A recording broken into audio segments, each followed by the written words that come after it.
This presentation is going to be on the factors governing the demand for a good. The learning outcomes. By the end of this presentation, students should be able to 1. Define what is meant by the demand, 2. List at least 2 factors governing the demand of a good, and 3. State whether that factor will cause a movement along or a shift of the demand curve. My rationale for choosing this topic is because it is an essential part of the demand chapter which is common to both higher and ordinary level. It commonly appears as part of the Section B, Question 1 long question in the Leaving Certificate exam, and it shows students the basic concept of demand and makes them more economically aware of the world around them. So what is demand? Demand might mean a number of different things.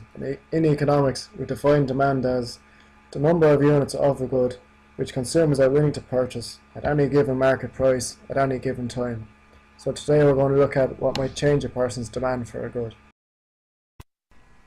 There are many different factors governing the demand for a good. So you have the price of the good itself, the person's income, you have the price of other goods, you also have the person's taste, the consumer's future expectations, and we have the unforeseen circumstances. But for today we're just going to look at the first two. The first factor affecting demand that I'm going to look at is the price of the good itself. So set a base price and quantity as point B or P2, Q2. If price was to increase to P1, there will be fall in quantity demanded to Q1, or point A, so that will cause a movement along the demand curve. Similarly, if price was to fall to point P3, then there will be an increase in quantity demanded for this good. It will go to the point Q3. So that will be a movement along the demand curve as well from point B to C.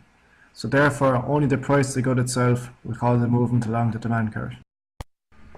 The next factor affecting demand I'm going to look at is the person's income. A person's income can have many different effects on the demand depending on what type of good it is. So you have normal, inferior and different goods. Today we're going to look at the effect income has on the demand of normal and inferior goods. So normal goods then. So what is it? A normal good is one that as income increases, so too does the good's demand. So a normal good is said to have a positive relationship with demand. So when we talk about the demand curve for a normal good, so we'll start by looking at the curve D1.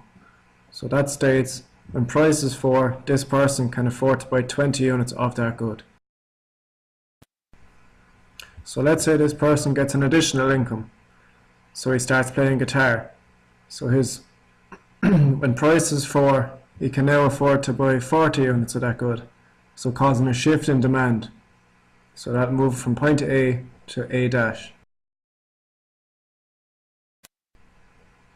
So let's say the opposite happened. He lost his job singing. So now he's going to have a decrease in income. So now he'll shift back to the original curve. So he'll only be able to afford to buy 20 units of the good when price is 4. So that'll cause a shift inward in the demand curve. So if you remember then, normal goods have a positive relationship with demand. So now the opposite will happen. Inferior goods have a negative relationship with demand. So inferior goods then, so what are they? So basically an inferior good is a good that as our income goes up, we buy less of. So like Penny's clothes. So when we have more income, we'll buy less clothes from Penny's. So as income goes up, we'll have more disposable income. So instead of buying Penny's clothes, someone might buy Tommy Hilfiger clothes instead. Similarly, if we have less income, we might shift away from buying Tommy Hilfiger clothes to go back to buy Penny's clothes because we have less disposable income. So let's look at this person's demand for an inferior good. So this person's original demand for an inferior good is the curve D1. So she buys 20 t-shirts for €4 a year. So this may mean she has a high income and the rest of her income has been used to buy Tommy Hilfiger clothes. So let's say now she has a fall in her income. So this means her demand for Penny's clothes will rise. Thus there will be a shift in demand for inferior goods. So the demand curve will shift from D1 to D2. Created using Powtoon.